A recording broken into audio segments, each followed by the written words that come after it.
Okay, I'd like to call to order Fall River Redevelopment Authority, Wednesday, October 26th, pursuant to Massachusetts open meeting laws. Notice is hereby given of this meeting. A recording of the open session can be viewed at Fall River Government Television, www.frgtv.us. Pursuant to open meeting law, any person may make an audio or video recording of this public meeting or may transmit the meeting through any medium. Attendees are therefore advised that such recording or transmission are being made whether perceived or unperceived by those present and are deemed acknowledged and permissible. I'd like to have a roll call. John Erickson here. Louis Condos here. Joan Medeiros here. Joe Marshall and Aaron Keene are absent tonight. Also participating are Sarah Page, John Coughlin, Ken Viola. First thing on our agenda is approval of the open session minutes from September 27th, 2022. I need a vote to approve. I need a motion to approve those minutes. Motion to approve the minutes from Second. September 27th, 2022. Second. Okay, next on the agenda is our warrant. We need a vote on that. Need a vote? I don't think they voted. There was a second, but I don't think you voted. John Erickson, yes. Louis Condos, yes. Joan Medeiros, yes. Okay. Okay. Next is the warrant for total of $69,017.58. I need a motion to approve that warrant.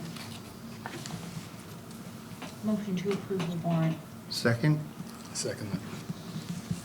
Okay. Need a vote on that. Roll call. John Erickson, yes. Louis Condos, yes. Joan Medeiros, yes. Okay. Next item on the agenda is a discussion and potential vote on an amendment to the LDA with LIT Fall River LLC for truck parking at the Amazon facility on Innovation Way. Attorney Peter Salino, an engineer from High Point, and two gentlemen from High Point will be presenting this proposal. Good evening. For the record, my name is Peter Salino. I'm a lawyer here in Fall River with an address of 550 Locust Street. With me is Mike Fabiano from High Point Engineering, and together we represent the property owner LIT Fall River LLC. What is before you is a request to amend the land disposition agreement that was originally entered into relating to the Amazon site. As far as the brief historical on this, you'll recall that I was before you without Mike at the last meeting. A discussion ensued relative to screening and sight lines on the parking facility and how we could address it.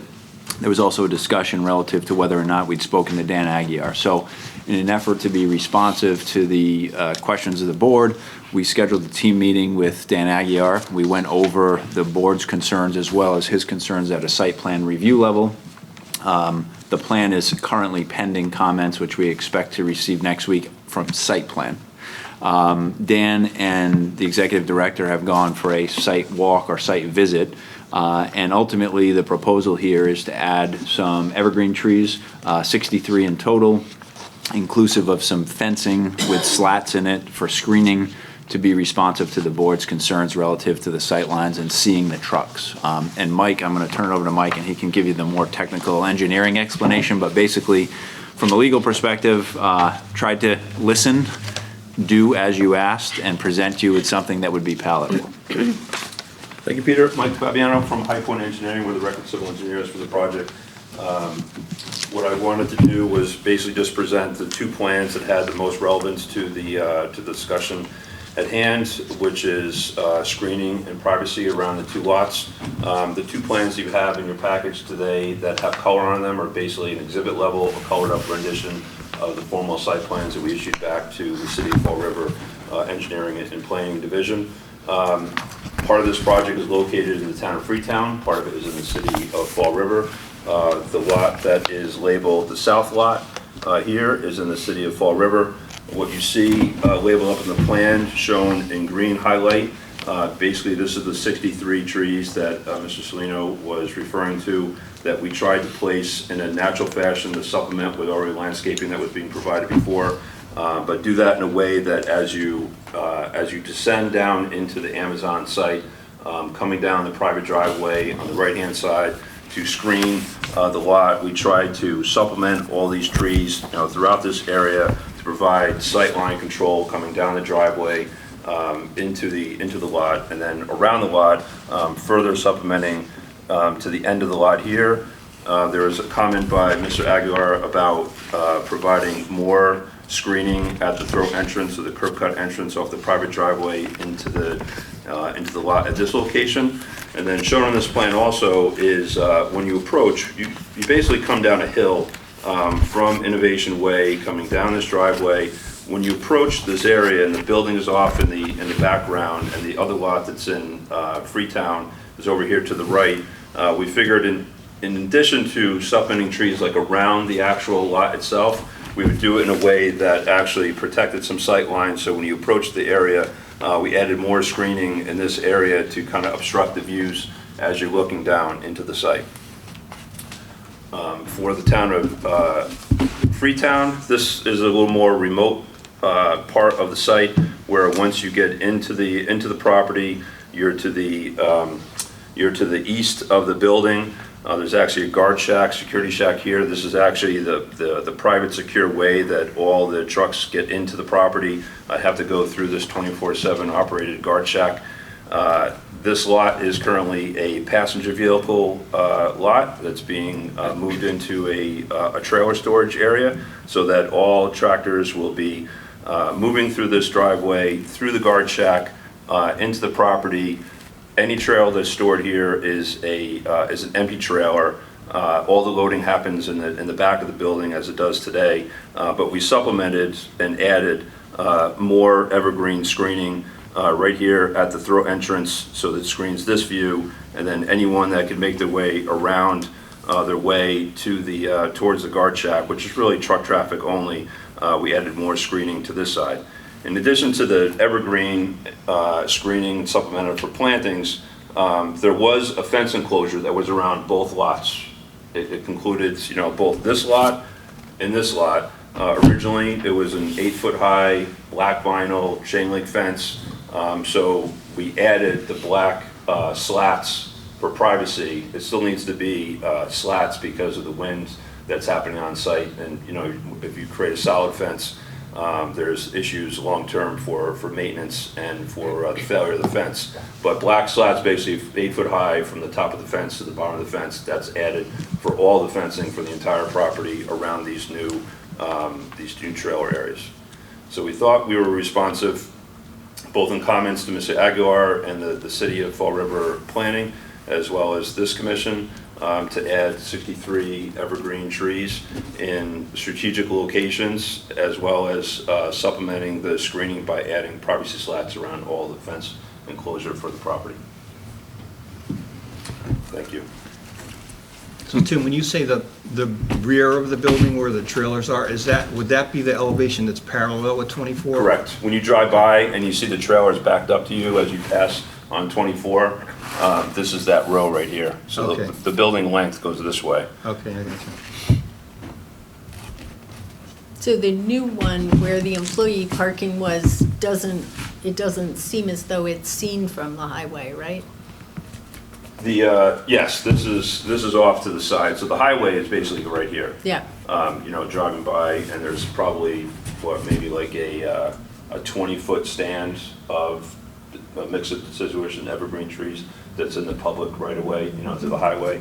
But as you drive by, the traffic is flowing this way, and this is all natural tree stand on this side. So from this direction, you have the trucks that are here anyway today as part of the existing loading and unloading area. But this is the new fence. This is the existing fence, and this is the new fence that runs around that's going to have the privacy slats. Mm-hmm. Okay, Yep. Thank you. thank you. So we need a vote to authorize the chair to execute an amendment to the LDA with LIT Fall River to enable the development of additional truck parking for the Amazon facility. I wanted to ask about MIPA. I think you looked into the MIPA issue? I did. So I actually called Epsilon Associates, David Hewitt, who is the project manager that was associated with the original notice of project change, because originally it was an office park. That was the original application for MIPA.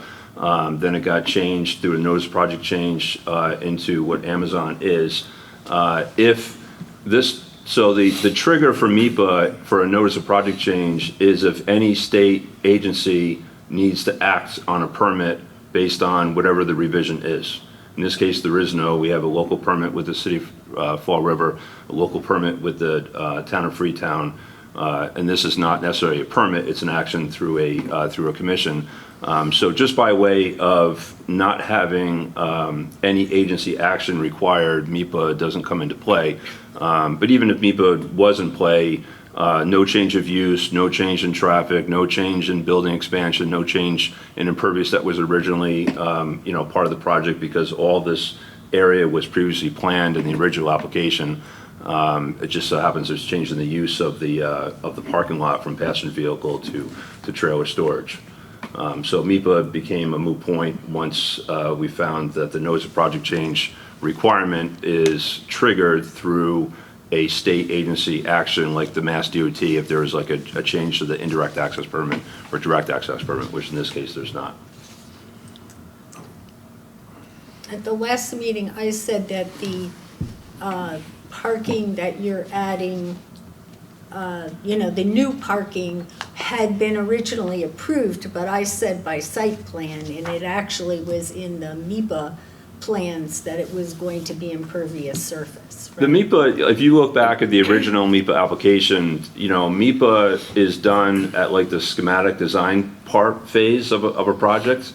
To the point where this project passed MIPA into local site plan approval, the parking lot was pre-planned for drainage infrastructure. Like all the drainage infrastructure is there in place and was planned for a parking lot. In fact, this parking lot that's on the city of Fall River side is smaller than what the original parking lot was planned initially through the planning phase.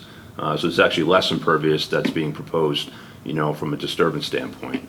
It's just that there's, trailers being stored there compared to passenger vehicles coming in and out. So is this parking lot an existing parking lot or a new parking lot that's being created? It's Both. It's both. The Freetown side is an existing passenger vehicle parking lot that was built and being repurposed. So this parking lot is existing and being repurposed to be trailer. That's on the side. With a little, that's the little on the bit. northern side of the building? Correct. Well, this is on the east lot. And then so there's drainage infrastructure that's in the ground that's planned for a parking lot, but they didn't actually build a parking lot. It was approved and was planned for, the whole drainage system was planned for here, which was actually installed, but the parking lot wasn't built for asphalt. The parking lot actually, you can see up in the contours, the parking lot was originally planned to go right back into the toe of the slope and be much more larger. Where's the bus, is that near the next? This is right here. The bus is right there, Yeah. okay. Okay, and so the other parking lot is to the east, you said, or to the northeast? Well, it's kind of northeast. Yeah, okay. This yeah. is, right, So north this is the existing building, right? Correct. So this is what's that, okay. Yep. So so none of that interferes with any fire truck accessibility and everything else, right? No, in fact, Matt Moy, one of our associates at High Point, had a conversation with the fire department today. So even though the fire department in the city of Fall River that process starts during the building permit process.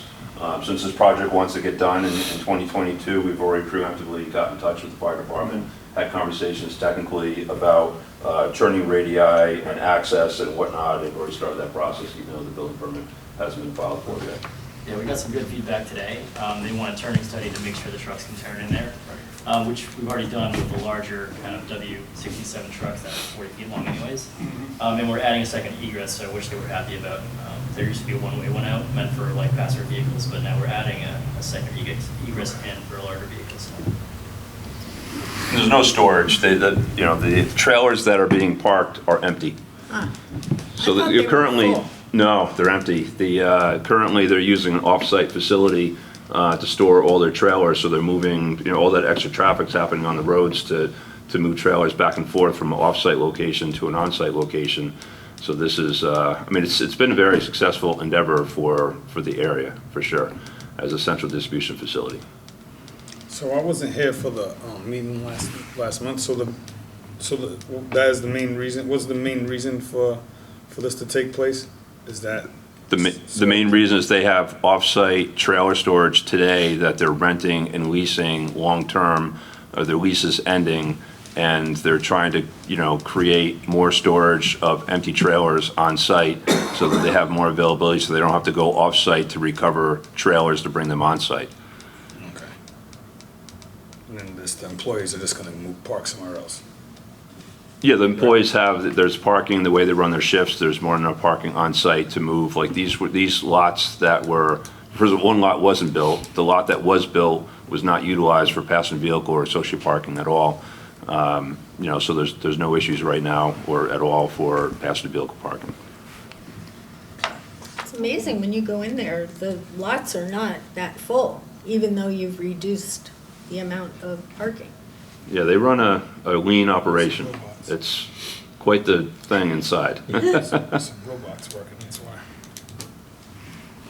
Does anybody have any other questions about it? I think they've done a good job. The only thing I would say, discuss this a little bit with Sarah this morning, and really doesn't have to do with anybody that's here representing the client, but in the past, when these types of requests came before the board, we would pass on the legal cost of the preparation of the amendment to the LDA and other associated legal costs onto the client, because it's actually a request of the client as opposed to something that's already been approved. So if the board so chooses, they could choose to bill Amazon or whomever the client is for the John Coughlin's legal services. Right. As a Well, reimbursement. you would pay it and seek reimbursement if you No, want we to. don't know what that is yet. I don't, Yeah. some of it's probably already been paid. Well, my view is we never said that that was going to happen. There's nowhere that they would know that. So if we want to implement that, we should be transparent and make sure that people know that if they're bringing something. Well, it's been done in the past. There's precedent for it in the past. It should be done. Right. Why would we eat the cost of a request? This is. Exactly. We This can is. decide to change it. Right. So is, John, is that what we do that? Totally your call, not on me. You're my client, I bill you, and then you want to go collect it from somebody else, that's totally your call. I'm not going to bill Amazon directly, but you'd have to make it a condition of your approval. So we could make assuming we have a yes vote, we could make that conditional on the client paying If the they're legal agreeable to fees. pay it, I don't think anybody's had that conversation with them. Right. Yeah, this is all new, right now. Yeah. Yeah. On TV. Right. Yeah. Well, if you don't, agree, it's a condition of approval, it's the board's call. All right, we don't object to it. Yeah.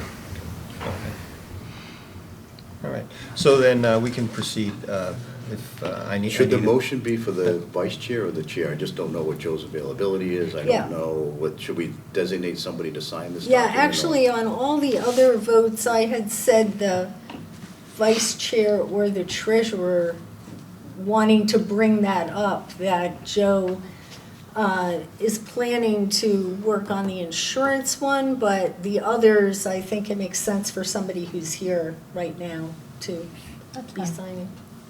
I mean, the vote can designate anyone. Are you guys okay if the vice chair signs under a Fine. vote? Yeah. It's not registered land. right, No, So, so it's your call. Yeah, I think you can designate, whatever officer of the board you want to sign it, but the vote should just designate who's going to sign it. So, not by name, but by position. And we have what we need, do we have what they need to sign? Yep, so we have Okay. the amendment to the Yep. LDA, which has those plans attached to it. Yep. This is the same one we had the last time, it's just the plans have been updated. Right, I mean, that's not to sign it right now, but we can, if we get a vote, I'll have them sign it before we leave tonight. right, that's what I'm thinking. Okay, so So we need a vote to authorize vice chair to execute an amendment to the LDA with LIT Fall River, with the contingency of the client bearing the legal fees. Do I have a motion? Motion to approve. Second? Second. Roll call. vote. Gonna go easy on him? Roll call. Roll call vote. Repeat or anything. Sean Erickson, yes. Louis Gonzalez, yes. Joan Maderas, yes. Okay, thank you. Thank you. Thank you. Appreciate your time. Good night. Peter, I'll get you the original to record whenever. Yeah, we're gonna have to chase the LIT Yeah. page, obviously, so Yep. that'll be on us. It's a whole nother process. Thanks for Thank you. adding all that screening and being out there. It looked like it would be good. It's our pleasure. A lot of work into this. There is. Yeah. Is this your, Yeah, I guess it was oh, the biggest thing. I do have a collection of I'm usually Trailers, blue. Bye. And there are evergreens there, but they're not very tight. Yeah, It's like an in this middle of the summer, it's not bad.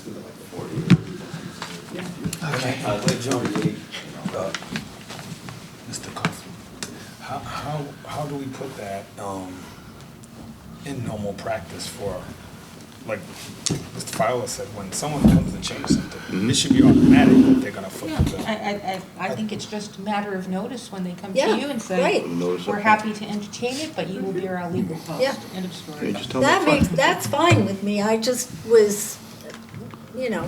it's not great to have not let them know, but Right. obviously But- they can deal with it. So I'm just saying, how about we just put that into practice? Yeah, Yeah, we Every need time. That's what I'm to. saying, yeah. So we know that, so it's, you know that you're gonna say that to Yeah. whoever, instead of doing it in front of. Yeah, I just didn't want it to slip by. 'cause Right. No, it was a great point, We've done it because I didn't even before. think of And it. they have far deeper pockets than the redevelopment. Yeah, it authority. could, it's just the cost of doing business, right? Yes. Logical nature. John and I have done one of these before with you and we didn't do that. Yeah, and maybe we so- should have the discussion later on. I mean, I'm not sure we should have this one on camera, but Okay. there's a lot of things that go into that, so, Yep. we can talk about it. Okay. You have to get people to agree contractually to do that and other stuff, but you just make it you gotta tell people in advance. Yes. Yeah. So I'll come up with something. Okay. Okay. Thank you. Next on our agenda is the city pier, the opening and operations. Sarah, do you want to talk about any of that Yes. now? So it's been a good collaboration between the mayor's office and Patrick Norton is on our planning committee. And so Patrick has gotten someone to sing the national anthem. The city's going to bring flags and the podium. And then Patrick was able to get Congressman McGovern to come because he's an old friend of Mr. Norton's. And we invited other officials. The lieutenant governor really wanted to come, but she couldn't. And Congressman Auchincloss really wanted to come, but he's out of town. So the planning is coming along pretty well. Johnny and Patrick and I were out there this morning with the tent company, and there's a little complexity about the tent because where Patrick said that about 75 people are coming from family and friends of the senator, and so we're expecting 125 people, and we're worried about cold and everything. So we've contacted a really good tent company that Patrick has used before a lot. And the tent is about $3,500, which I think is more than we might have expected. But that's the tent, chairs, tables, and potentially heaters. We can wait until a couple of days before the event to know about the heaters. And they're bringing tents that are attached to barrels that will be filled with water on the pier, so we're not piercing our irrigation system. We wanted to locate the tent on the driveway, but it's too big. And when you look at the plans, there's just no way. So we're ending up putting it on our turf grass area, which, you know, it's kind of why we did turf grass, except that it's still very soft. And so I'm concerned that women's heels, chairs, things are going to go through and puncture our beautiful grass that's trying so hard to grow. And so a concern that I just wanted to flag for you is the grass is warranted through next spring, but this event may make it hard to hold the landscape company to a warranty for that area of the pier because we will have had an event that may damage the grass. So someone suggested we could get a floor, but I don't know if we want to go to that expense, and I haven't costed that out because that came up today.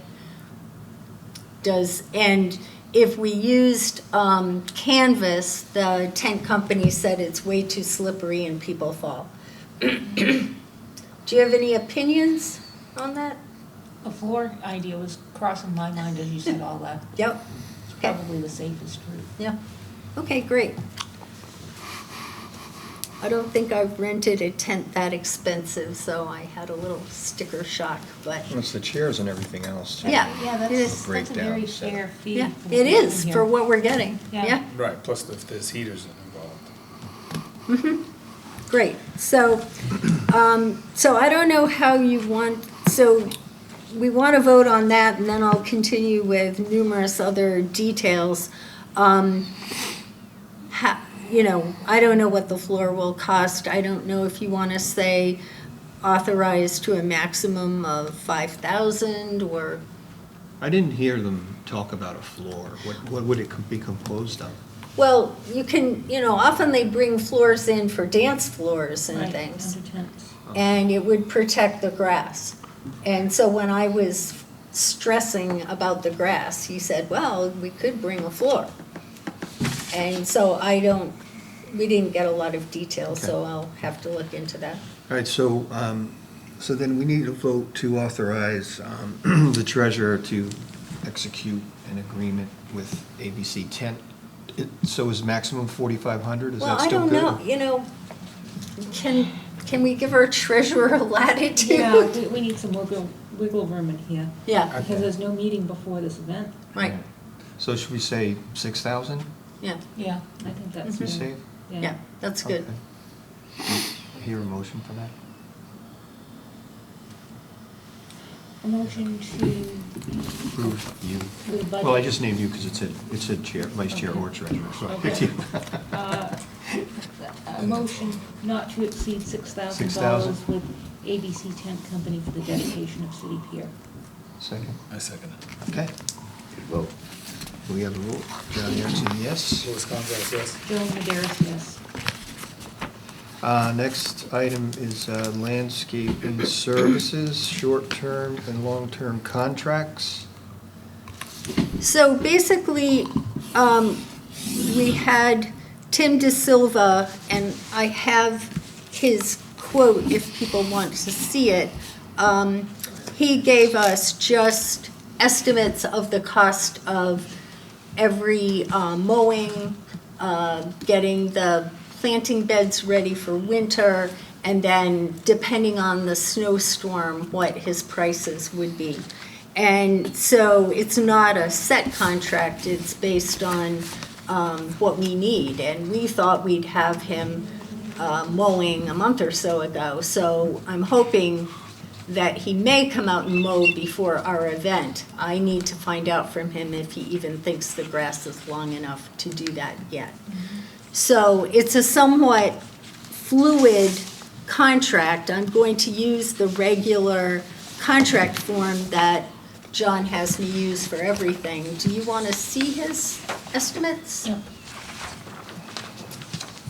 Here are a couple more.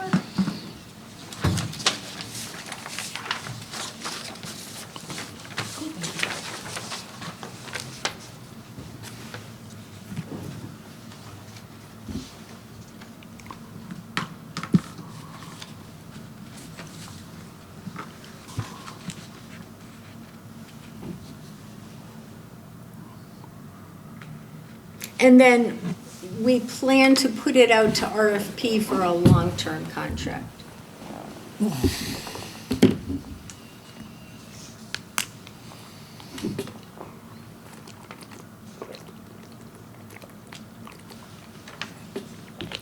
Sarah, how quickly do you plan to do that for long term? I was thinking of doing it in December so that it would hit before, we'd have something before the winter really gets going. Thoughts on that? I mean, Yeah, no, I didn't know how long this plan would last for, that's what I'm trying to Well, we understand. could use that for longer because we don't want to exceed $10,000 in this contract before we put it out to bid, but we're certainly not anywhere near that. Does that include plowing or no, is that separate? Yeah, there's a plowing, I'll give you and John copies.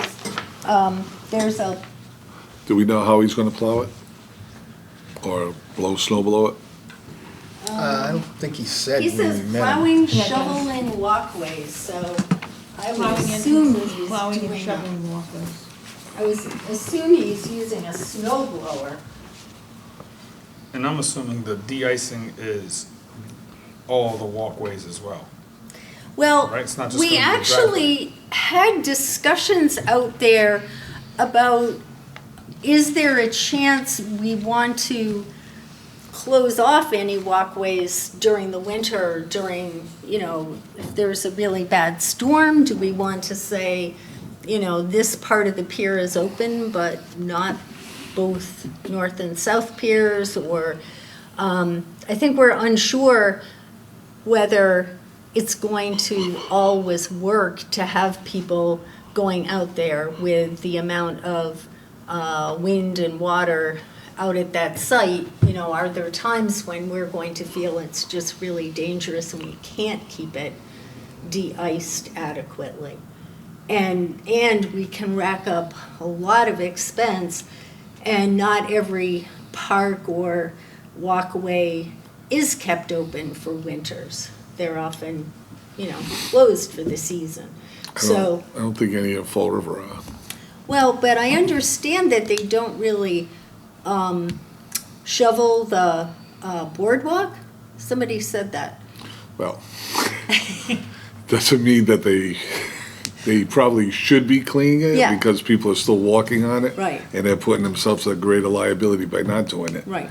So the fact that they're not doing it doesn't mean that it's closed. There's not like a sign that says, do not walk on the boardwalk. It's just that they haven't cleared the snow or the ice from it, and people still walk on it, right? So my thinking is, if we feel that it's really unsafe and we can't make it safe, I mean, in the middle of an ice storm, sometimes you just can't keep a walkway safe. And so can we have a sign that says walkways closed due to weather? Or? Well, wouldn't it pretty much be the same as the adjacent paths there? Well, I guess they're left open, but Yeah. as we're agreeing, they're not always shoveled and always really safe for walking. I may be wrong. How's it different than any other park in the city Right. or any other It's not sidewalk? different. And then secondly, this is also filled in tide land, I which know. gives people the right to walk on it, Whether they want to Right. walk on the snow or not. whether they want to walk on the snow or not. So I don't think you can close it. Right, I was afraid of that. But we feel that we need to keep it really clean of snow, and it's a quarter, third of a mile of walkway. I That- think you could probably maybe close some interior walkways, but keep the Yeah, perimeter sure. open. Uh-huh, I think that's probably the best you could do. Right. yep, But you'd have to put on closed walkway or trespass at your own, or walk at your own Right. risk Yeah, or yeah, something. something like that. Right. Because no one's gonna go out there and keep putting a sign out every time there's a Yeah. storm. So I think a sign like that, at your own risk is what we need. Because that just can sit there all winter. So, but we need to authorize them short-term, right, to do this preliminary Yes. cleanup? You just want to make sure or get figure out if he's snow blowing or plowing. Yep. If he's plowing, you may want to ask him to put a rubber blade on. Otherwise, you'll be digging up that sidewalk. He said something about that when Yeah. we met him there, but I can't He remember was pretty what clear it he was. wouldn't be, Just to be honest, you say, Yeah, but I'll ask in the him. event that you do plow, yeah. have a rubber blade on it, that's all. Yep. So Sarah, would this, excuse me, would this authorization be just for the fall cleanup or parts of the rest of the items? I'm assuming he might go all the way through January, because if we put an RFP out in December and we give people time to respond, it might, might be that we have a real long-term contract by February. Okay. The other thing too, Sarah, is this one would be just an initial contract under 10 grand, which you can do. Right. Yeah, it But, looks. but even the second phase, I mean, you can just get 3 written quotes up to 50 grand. I mean, unless you think it's going over 50, Right. you Right. don't need to go through a full RFP. Oh, that's true. So you could literally do a scope of services Yeah. and send out a request for quotes to three or four companies. And as long as you're not over 50 grand, you'd be Right. perfectly fine with that. So Yep. I think you can do it pretty short order. Do you want, just, And then just renew it every year. yeah, Right. and the weeding, is that, the weeding, do we really not want to see weeding now or weeding in the fall? No, I think, Please. we thought we were going Right, but to, that's 1450, so that should probably not, well, those are all just if we If we use ask them to do them. the work, right? oh, it's if we ask them to do Yeah. it, So okay. the He's contract- just giving us a menu of services. Okay, so this is a menu, it's a picking and Right. choosing, I thought Yeah. these were actually scope of work No. items. Yeah. So when we do that draft contract, Sarah, I'll look at it with you, but we should definitely say they'll do the work as requested by Right. the RDA, not to exceed 10,000, Yeah. like we should put all that, Right. those bumpers on I there. don't know Yep. if it includes any goose droppings. Well, he Which is is a picking big up item. trash. My dog eats all the goose droppings, so we'll just bring them out there. Okay. It says picking up of trash on premises, blowing off all surfaces, walkways, etc. So I will have the discussion with him about the goose and seagull problems. Yeah, let's make sure they're cleaning that up. Okay. So we do need a vote for the preliminary, so I need a motion to vote to approve the short-term landscaping contract, Not to exceed 10,000. not to exceed $10,000. All right, motion to approve proposal from De Silva Landscape and Construction for services at City Pier not to exceed $10,000. I second. Okay. We need a vote. John Nixon, yes. Louis Gonzalez, yes. Joan Maderos, yes. Sarah, do you want to talk, we have the proposal for the security system in our package. Yes. Do you want to talk about that at all? It seemed like a lot of cameras when we first looked at it. It did. Ken and I talked with him about the number of cameras, and he said that we could cut out 6 of the cameras that are the non-360-degree cameras. But if we did that, there could be times when a camera couldn't see everything. For example, if we have a food truck night, food trucks could block the view of the cameras if we didn't have those additional 6. I've talked with, and then the other quote that we got was for around 33,000, and that one was from the group that works with Bicentennial Park, and there were a lot of advantages to this one over that one. And so this is the one that Ken and I wanted to bring forward and think is a good option, but we agree that, you may want to cut some of the cameras, but we're not sure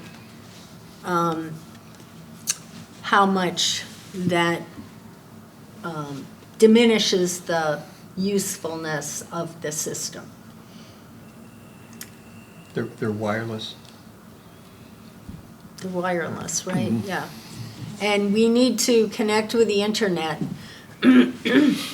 And the internet runs down Duval Street, so the other piece of this is we're going to need to get an internet connection. And we have to look into what that will cost. They're wireless, and it also can become a Wi-Fi hotspot. So if people want to get into, yeah, so So people. we just need some kind of enclosure for it? For the? No, he didn't, no, he brings a box that gets attached probably to, one of our existing boxes. Okay. He didn't sound like he needed a real enclosure of any kind. And one of the advantages of his proposal over the other one is, here, he's proposing to put the cameras up at the top of our light poles, and we have electricity that you can hook into up there. And the other one had them putting cameras on our silver cabinets, the Utility electric boxes. cabinets, and so they'd be much more visible, and there were just a lot of things about his and how he explained it that seemed more appropriate. Did he talk about how to get the cable or Cat5 or whatever from the street to his box? Well, he's got a wireless proposal where you don't need don't to even bring need it, but if you bring it in, I don't know, I think Comcast runs it in to they'll probably put a Comcast box on site. So that isn't in the proposal, the cost of bringing Comcast in, but I think we'd prefer to go with his proposal that links it to the internet rather than, he had another one if we couldn't link to the internet. But it would be great to bring the internet to the pier since it's running right down the street. Yeah, that's a good idea. Okay, so this is the not to exceed 38,000 proposed, this is it total security?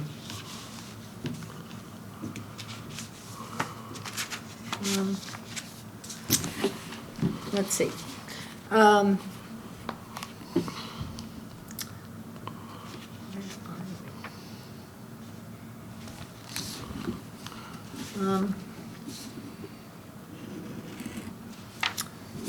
I know what I did was add a bit to his, Yeah, that's what it was. I added a bit to his bid because every single bid we're getting, there's some little kink to it that, oh, and you should get this. So I just wanted to give us a little wiggle room Okay. on that. So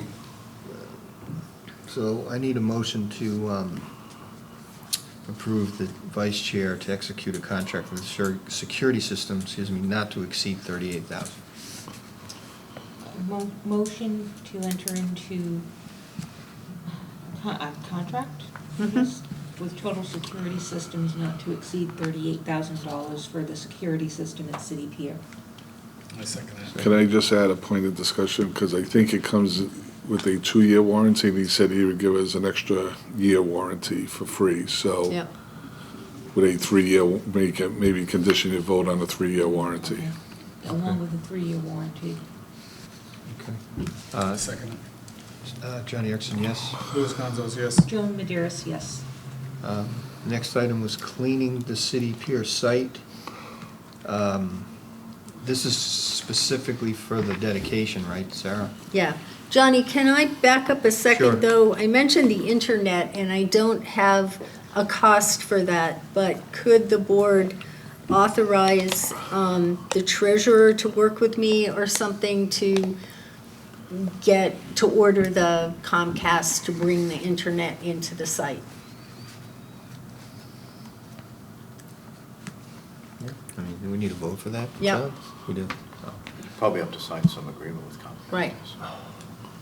So vote to authorize the treasurer to execute an agreement with Comcast to bring internet services to City Pier. I move we authorize the treasurer to pursue the Comcast hardware. So I second that. Vote. Vote. John Erickson, yes. Rose Condos, yes. Joan Maderos, yes. So the cleaning. The cleaning. That's De Silva? No, Oh. this Oh, is that's the other company. Quality Detailing's quote that just came today, and I'll pass it around.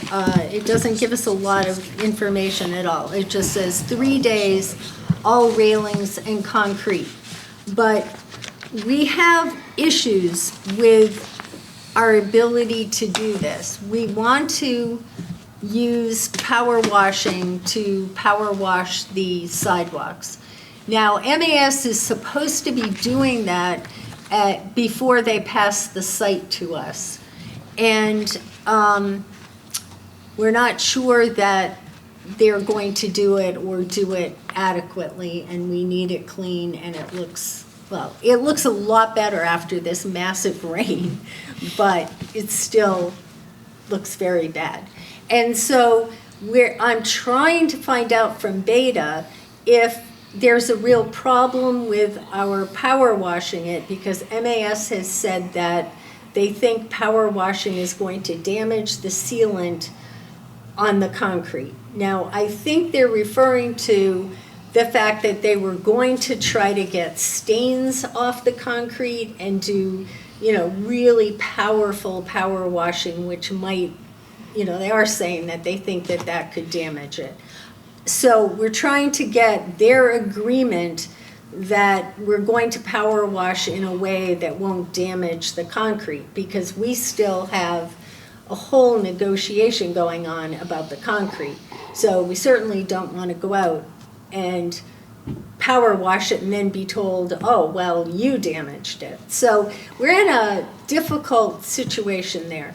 So, I would love to say we can just go ahead and do this, but we're still trying to figure that out. But we would like you to vote on this, that we could go ahead with this if we work it out with MAS. It may be that they'll end up saying, all right, we're going to take responsibility. Or that we need to use a different approach and clean differently. The one thing I did ask, you saw the email today, is, first of all, I can't understand why you can't power wash I know. concrete, Yeah. right? Well, I think it could be the same reason that you don't put the de-icer on it the first year. Right, but I'm just saying, but you gotta be, so I don't know what the stain actually accomplishes on the concrete, The sealant? the sealant. I've never seen concrete sealed, at least in the jobs that I've Yeah, done. maybe, I don't know. So if the question is that we're going to be undermining the sealant, I'm not sure what the sealant does, number one. Number Yes. two, the question I asked Beta was, okay, with these power washes, there's different amounts of pressure. So what's an acceptable pressure for concrete? To protect it. To protect it, Right. so you don't have to dig into it. Right. Right? And so I think we'd probably, if we can get the acceptable pressure, then, because we're only looking at, we're not going to be, there's rust stains out there. We're not looking to take out the rust stains, which may require a higher pressure. But if we're looking to general cleanliness and some removal of goose droppings and seagull droppings, Right. then maybe we can do that with a lower pressure. Right, Right? Well, we need to do it next week. right, we need. It's a three-day job according to that bid, so Really? there's a lot of sidewalk out there and railing. Yeah. Oh, and really. And it's gotten very dirty, The geese took over, yeah. the new And hangout. the seagulls. Yeah. There was a period where one lawn was just covered with white. So then I need a motion to authorize the vice chair to execute a contract with Quality Detailing, which is $3,500 to do next week. Right.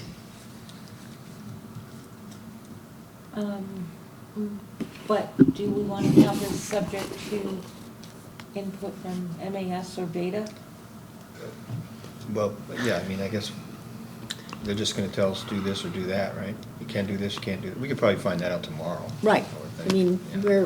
we've been emailing back and forth trying to get the answer. Pretty simple question. Well, Can imagine. people can't seem to answer it. And, you know, there's also the railings, power washing the railings when the railings are, you know, an issue is also a question. So I think we need to maybe make this vote broader, you know, if we need to have a different kind of washing, do we use a different company conceivably? I don't think so, but maybe the board should vote to authorize the vice chair to sign contracts related to cleaning the pier up to a certain amount of money. And that would give us flexibility in case we're told, no, you really can't power wash, you should do X. And if Quality Detailing doesn't do X, then we'd have some flexibility to find a different company if we had to. So what's your dollar amount? I don't know. Yeah. I'm not sure that I follow Well, that. This one is 35. 3,500? We are working We're on a on timeline. 9 days. Yeah, I know. So getting another company out there to start evaluating things, I think is gonna be maybe not possible, only due to the time frame. So I think we gotta, if we can control, if we get answers to, on these sidewalks, what pressure we can use, and we use that pressure. Right, And on the railings, I think that you gotta clean those Right. regardless of what. but we may not power wash them. You could wash them down with some kind of, you know, cleaner. Well, like Ken says, though, you can put the pressure way down. I mean, Yeah. I don't think it's gonna Exactly. take much. Okay, Yeah. In fact, like you said, today it was a lot cleaner. If you than it had was to, before if you the had to rain. hand clean those railings, you'd be out there for a long extended period of time.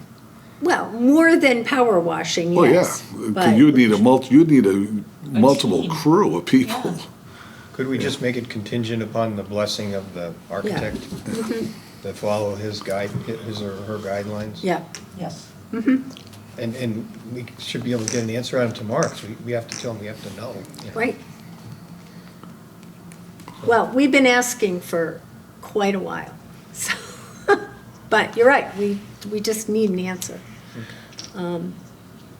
So the vote is, So we'll run with 3,500 then? Mhm. Okay.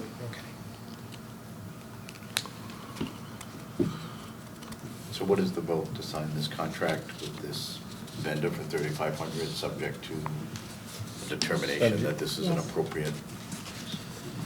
Subject to the Process. requirements of the engineer or architect. So I just need a motion to proceed with that. Motion for the vice chair to enter into contract with Quality Cleaning?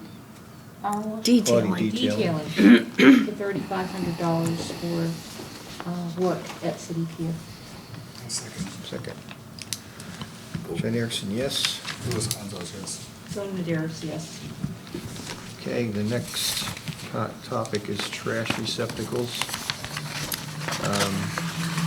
so, in the minutes that you just approved, they record that I told you at the last meeting that the city was going to buy the trash receptacles for us, and then we would pay them back, and that they would install them. I think that DCM thought that the Redevelopment Authority was more part of the city than we are, so it became clear that they couldn't do that. So I went to Mike Dion, who helped me figure out where the city, what the city's receptacles are, how to order them. He gave me his contacts with the company that does it, and we got an order in, and the receptacles are coming next week. And we had never agreed on an amount at the last meeting, but we are getting 5 for $4,880. And they're big city, they're big receptacles. That's what the city uses in all of their parks. And the city is going to pick up the trash. So we've gone back and forth about whether we should have concrete pads poured for them, which is what the DCM thought they might do. But our architect had said that there are many places out there where we have such wide sidewalks that we could just put the barrels on the sidewalks. And 5 are not many for the site. We may very well need to go with a solar compactor next year, once we're really open for events, or add many more.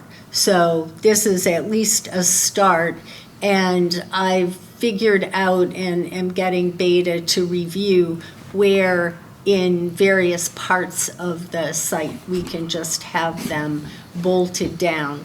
And Century Paving had agreed to do that, so what I want to do is ask for agreement that we would use a company that will come and bolt them down. And this has been a changing plan.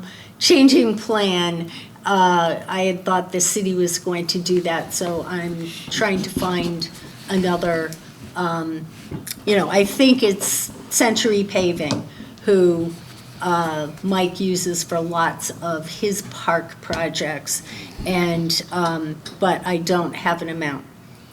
So is there a time frame on that? I'm trying to, I've got them coming in next week, and okay.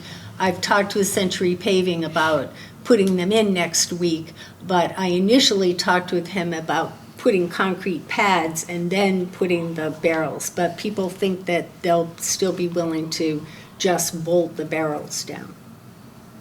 So it's all trying to be done next week. Okay. Except we have no cost Right, estimate for the we don't. installation. Yes. That's an issue. So how can we deal with that? I thought there wasn't going to be a cost originally, and I don't have his cost yet. Could We we- can't make like a rough guess or anything, or?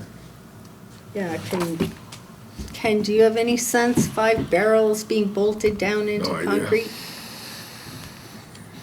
Should be less than $10,000. I can't Right. imagine Oh, I it. would- Right. Yeah. It can't be more than a couple, I Right. don't know. It's just Right. labor. It's drilling the holes and attaching the Pads too, right? no pads. No, No we're gonna- No. Because they're putting them in the existing sidewalk, so Okay. I can't imagine it's, Yeah. how many barrels? 6? 5, 5, so that's one day's worth of work. All right. You're providing the barrels. right. So we're okay with 10? Yeah, you could say not to exceed Not to 10, because then exceed you don't 10. have to Yeah. go to the bidding Right. threshold, but then let the vice chair use his judgment as to what's a reasonable price to pay. It can't be much. All right, so I need a motion to authorize the vice chair to execute a contract for installation of trash receptacles not to exceed $10,000. Did we approve the purchase at the last meeting? Well, we approved it in the sense that I told you that I was getting the city to order them, and then we were going to buy them from the city. And at that point, we were going by, we were getting advice from the city about even how many to get. They think we should have 10 or more, and I just cut that way back and figured we should start with a smaller number and see how that works. So we did not, like so much of the, I think the hard part is in retrospect, it would have been really good to have the barrels in our original construction contract, and just about everything else was. And so when I told you last time that the city was ordering them and we were going to pay them back, I guess I should have had you specifically vote on that. So I think we should amend this To include the payment to purchase the of the city. receptacles. Are they sending you like an invoice to Yeah. reimburse the city or something? Oh, no, I ended up having to order them directly. Okay. So why don't you just ratify that, and just include it in this vote? Right, Just- Yeah, right. great. That's my point. Yep. Yeah.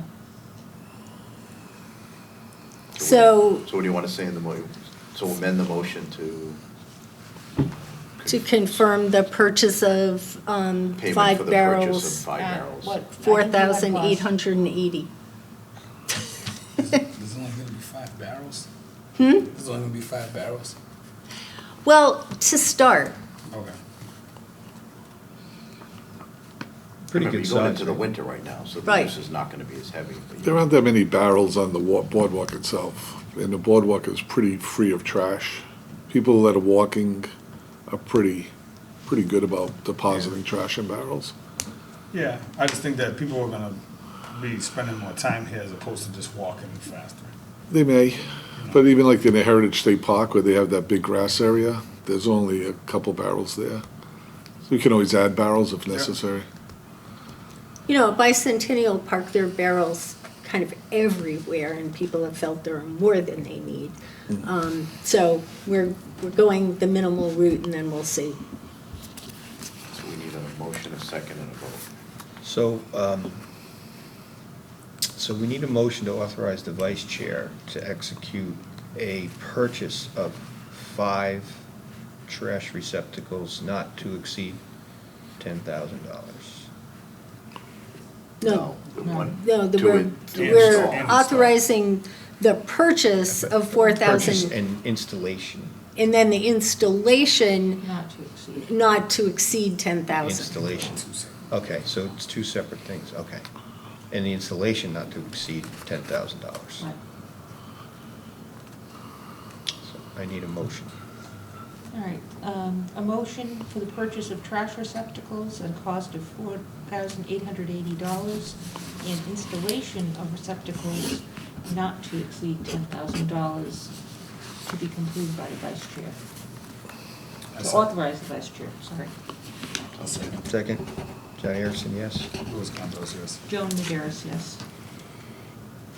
I misunderstood you, Sarah. I didn't realize you knew what the barrels cost. Right, Okay. that I know. Next item on our agenda is a vote to authorize the vice chair to execute a contract. Oh, that would be Joe, though, right? Yeah, I have the chair, and Yeah. Joe is reviewing the contract, and he had been working with me on it from way back. So, Okay. And that's liability insurance for $1,335. yep. We had gotten a comparison quote from a firm that John suggested I call, who works with the town of Hingham, and theirs was a higher amount, and I didn't feel that they fully understood what our city pier is. They talked about a fishing pier. So I was happy that we could go with HIG again. And, to just clarify, this doesn't cover any damages to the pier. And so we're going to need to think about, do we want insurance for property? This is just liability, but that's really the critical piece.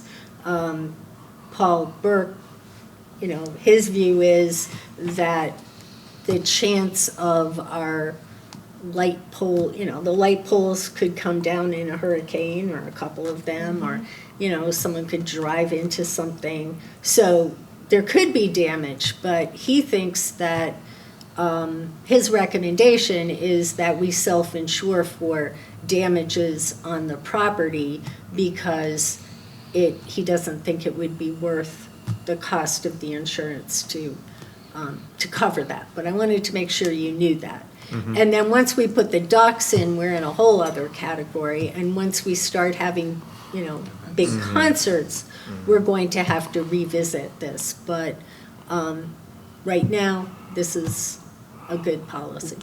Well, what does technically self-insure mean? Does that mean an allocate, Means you pay if you lose.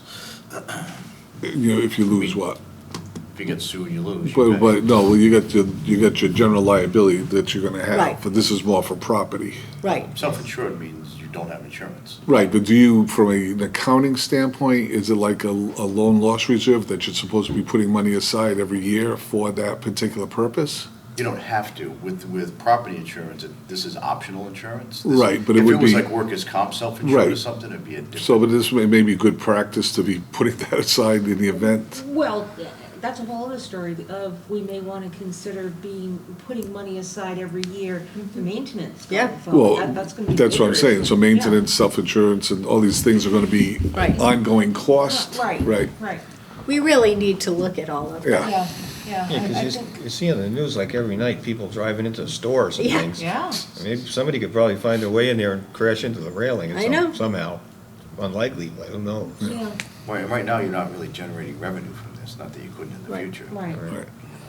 But the answer is you can do whatever you want. Okay, I didn't know if it was you had to, because everybody sells self-insured, Yeah. I'm always curious, it was just more of a question than I didn't know whether or not, I think in the. like a work- loan loss reserve, you gotta put that money Right. aside, Right. In the workers' self-insured. comp world, when they talk about like cities and towns being self-insured and that stuff, there are legal requirements to put Yeah. aside so much. but Okay. In this case, I think it would be our choice as to Okay. how to set it up. It makes sense, but there's no limit on what we'd have to Yeah. do. So we just need a motion to authorize Joe to execute the contract with the said insurance company for $1,335 for liability. Is he gonna do it, or does it need to be one of us? He can do it from where he is. Okay, fine. Sarah, is this in addition to our current policy? Is this a totally separate policy or? Yeah, separate for City Pier because Okay. it's such a Yeah. different animal. Do you discuss flood insurance or no? We didn't. Do you think we need flood insurance? You're on the water, I know, Yeah, but we don't really have any structures. you got lighting, yeah. you got a lot of lights.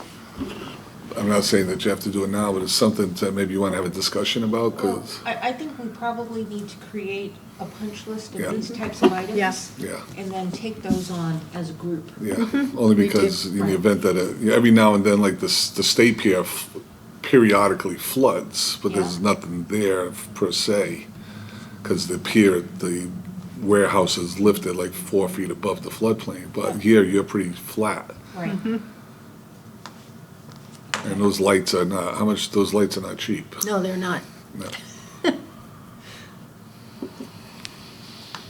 All right, so you want a motion to allow the chair to enter into an insurance policy for City Pier $1,335. at cost of 11:35.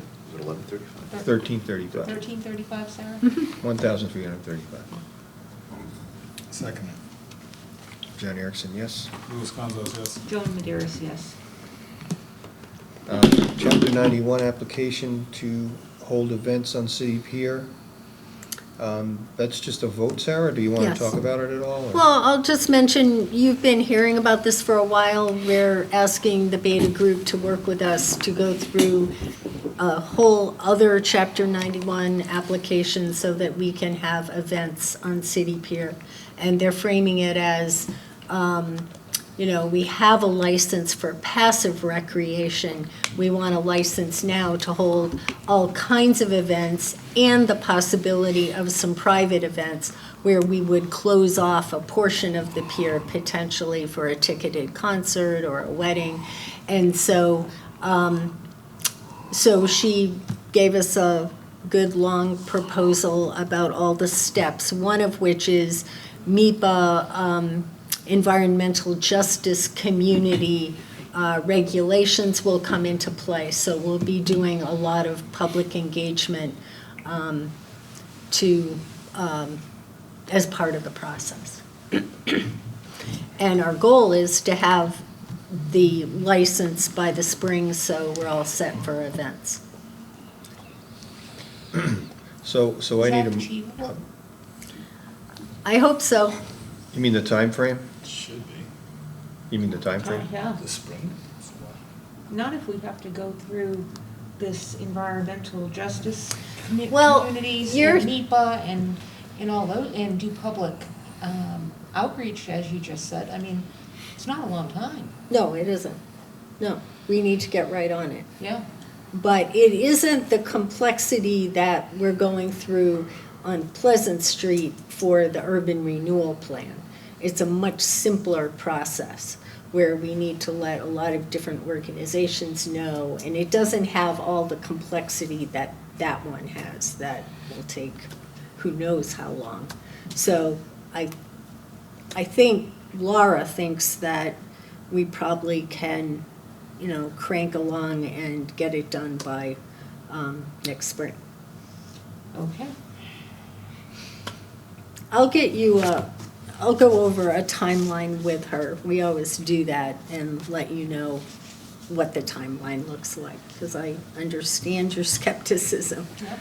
Yep. Yeah, so we still need to move it along, but,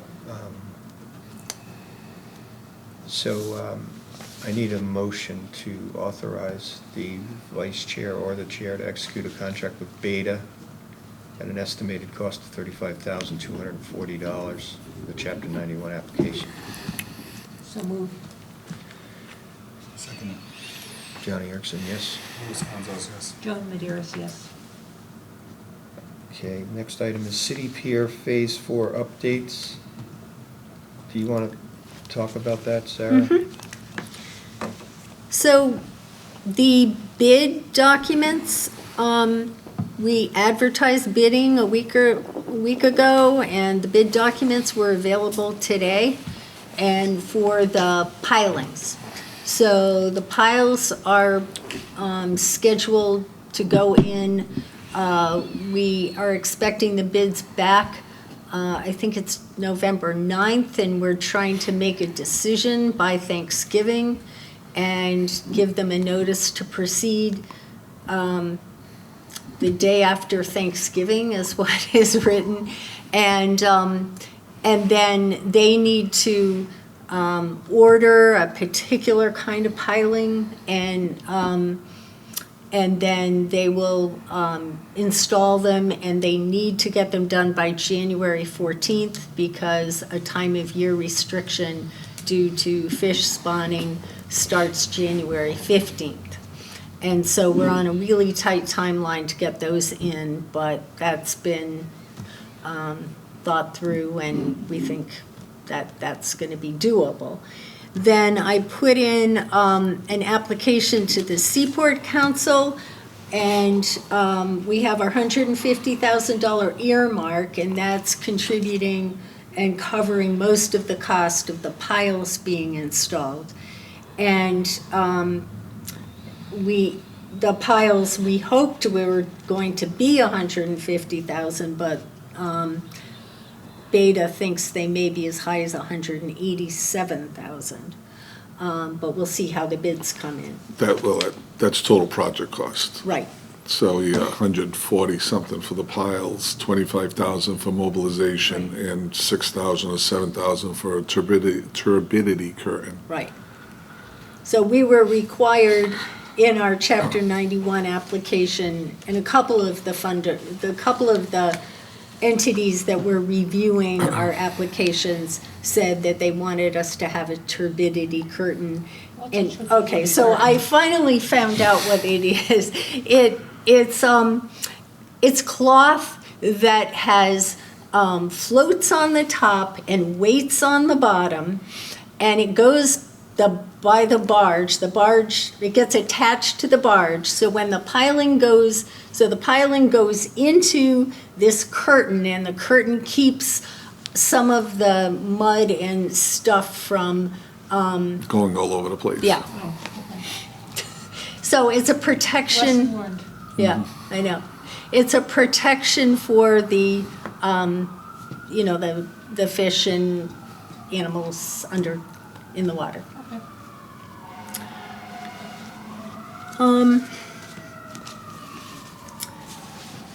So I was just going to tell you a little bit more about this Seaport application. Joe encouraged me to see if any of you would like a copy. We thought through a lot of pieces of this to put the application in, and Beta was really helpful with it. So we're planning a dock with 12 slips, and when you look at all the costs of the dock and the, I had it a second ago here. So it came out to be $640,000 that's the request to the Seaport Council. And that includes lots of pieces of constructing the docks, contingency. We got some of Beta's costs for bidding and construction administration built in.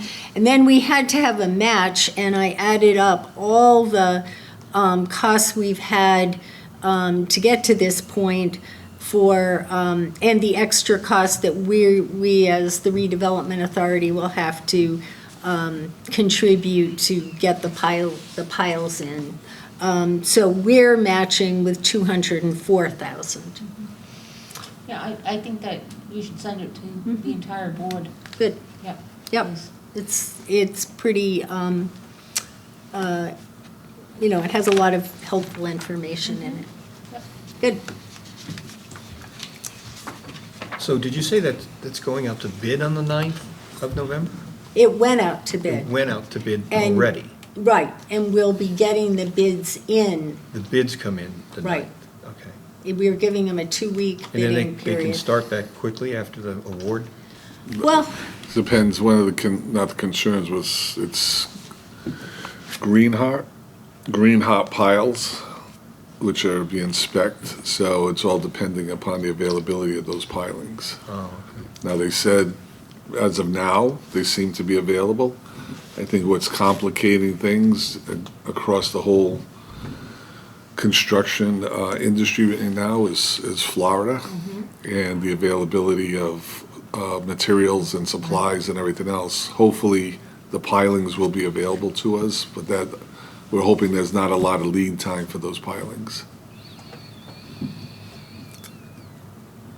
if we weren't able to get them in by January 15th, we'd be running up against, I think it's, we can start again May 15th, so we didn't want to run up against. We're hoping to get them in before then. Yeah, but the backup would be, we have to spend the money by the end of the fiscal year, so Right, right. we'd have a month and a half on that end if we have to do that, but we don't want to. Okay. How long are they saying it's supposed to take to? Probably a week. Oh, It's quick. They drive them relatively quickly, wow. yeah. All the work done on the water side, or are they getting on Yes. the land? All on the water side. So it'll come in by barge, just drive them in, boom, hit it. Really? Yeah. So no disturbance to the city pier, no closings? No closings up here. No. Nice. Wow, cool. The next item is Pleasant Street Roadmap and Urban Renewal Plan. Sarah, do you want to talk to that? Well, I sent you the incredible description of the process we might need to go through. And we're trying to, I talked with the person at Mass Housing who runs the program, the hub program that's funding our work with Innes Associates. And she was very concerned about the implications for lots of other communities and other grantees of hers. So she's working on that end with DHCD, and she agrees we should get Mass Inc. involved. So we're looking at, you know, we're starting an advocacy campaign, and it was great to have her say, oh, absolutely, we have to advocate for these regulations to be suspended for projects that were already in process before the January, new promulgation of these regulations that weren't really fully designed for urban renewal plans. So that's what we're running into. There's a MIPA process that makes sense in lots of ways, but it wasn't really tailored or thought through for urban renewal plans, and it could just create lots of extra expense, extra time, extra complexity, and so we're trying to have some discussions at the state level about that. Okay. Do they have any thought of a timeline around this?